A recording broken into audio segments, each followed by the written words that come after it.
Welcome to Let the Quran Speak. I'm Aisha, your host. What is the Islamic approach to parenting children? Is punishing children part of parenting? If yes, where should parents draw the line in this? To explore this discussion, let's sit down and talk to Dr. Shabir Ali. Welcome to the show, Dr. Shabir. Pleasure to be on. So we're talking about parenting today. Are there some general sort of principles that or guidelines that Islam points to when it comes to raising children?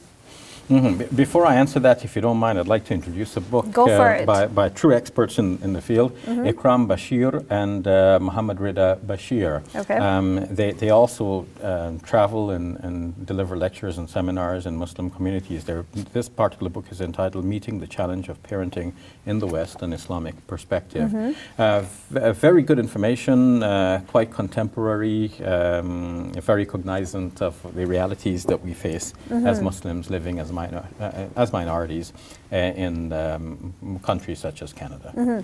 And so what are some, I guess, points that book and I guess your own experiences about how you parent children in 2018, you know, within the rise of Islamophobia, racism, discrimination, there's a lot to deal with. One of the principles that are mentioned by these and other authors as well is that we should not use violence against the children. This book stresses a lot on that point, bringing together many passages from reported sayings of the Prophet Muhammad, peace be upon him. For example, that when kindness is put into a thing, kindness beautifies it, and when taken out of the thing, it like mars it. And so they stress kindness, and on the other hand, a reproach against the use of violence. And the example of the Prophet Muhammad, peace be upon him, cited is that he never hit anyone, whether woman or child, although of course he went into battle and he defended the religion and the community against those who were attacking. But he did not hit anyone in this kind of social context. It is mentioned that Anas, a young boy, was placed with the Prophet, peace be upon him, as a sort of apprentice to learn from the Prophet.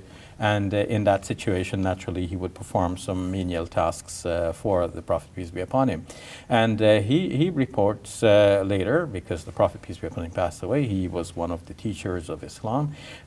He says that in the 10 years that he spent with the Prophet, peace be upon him, from the time he was 10 years old till the Prophet passed away, the Prophet never asked him, like, why did you do something, or why did you omit something?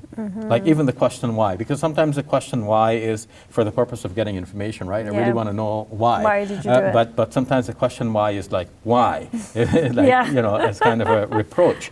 And but he's saying that the Prophet, peace be upon him, never reproached him in any way like this, and neither did he say the word uff, which we know from the Quran. The Quran says don't say uff to your parents, which is a kind of a word of a kind of contempt. An attitude of contempt. The Prophet, peace be upon him, did not display any of that.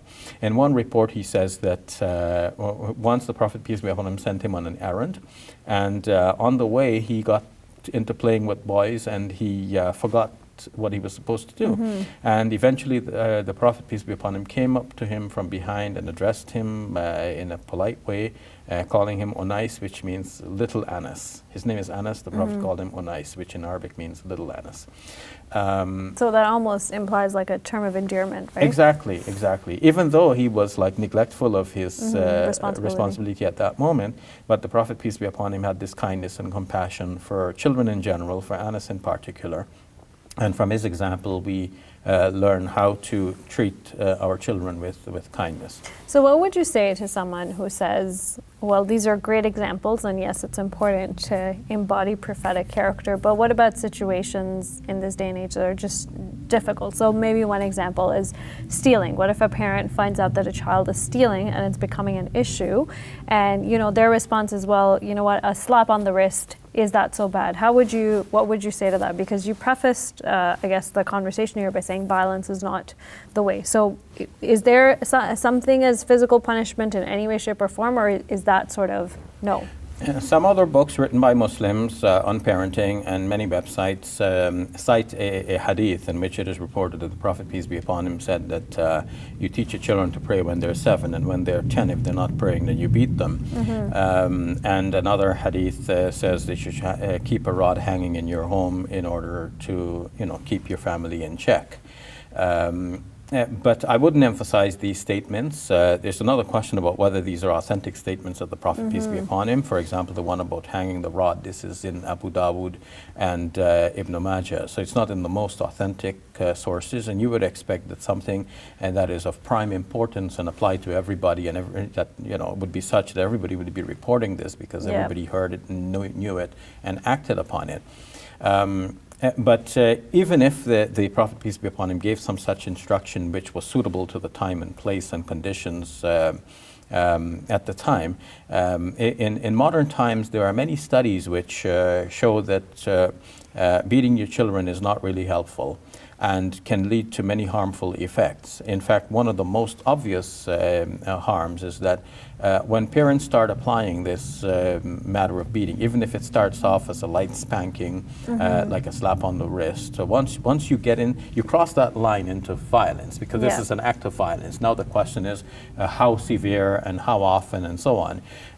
So once you've crossed that line and you are in that realm of using violence, then next time around you have to increase the severity. You have to increase the frequency and the severity, and in order to bring about the same desired effect. And if this quickly escalates into, and can, not in all cases, but it can actually escalate into real cases of abuse.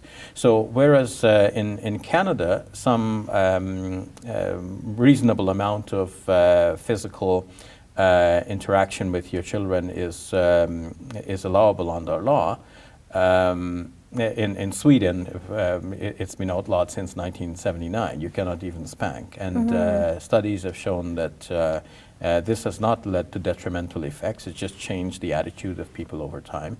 But where people are more conservative with religion, they will be insisting. There are passages in the Bible that enjoins its readers to discipline their children, even with a rod. And the book of Proverbs has many such passages, even the passage saying that you should beat your child with a rod. It won't kill him, but rather you would save him from Sheol, which is like the unfortunate place. You make them straight and preserve them for heaven.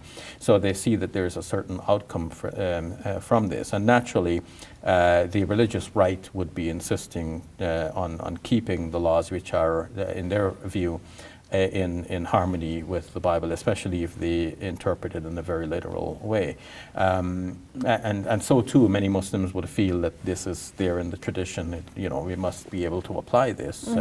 And so the law moves slowly with this, but psychologists and social students are virtually unanimous in thinking that there are many harms from hitting. And it's not limited to the cases of abuse. Like, how does it translate to the child? Like many of us we came from environments in which beating was a reality, and we can cite our own examples and say, I was beaten and I turned out good. And one might even say, I beat my own kids and they turned out good. Or the kids might say too that, my dad beat me, but they turned out good.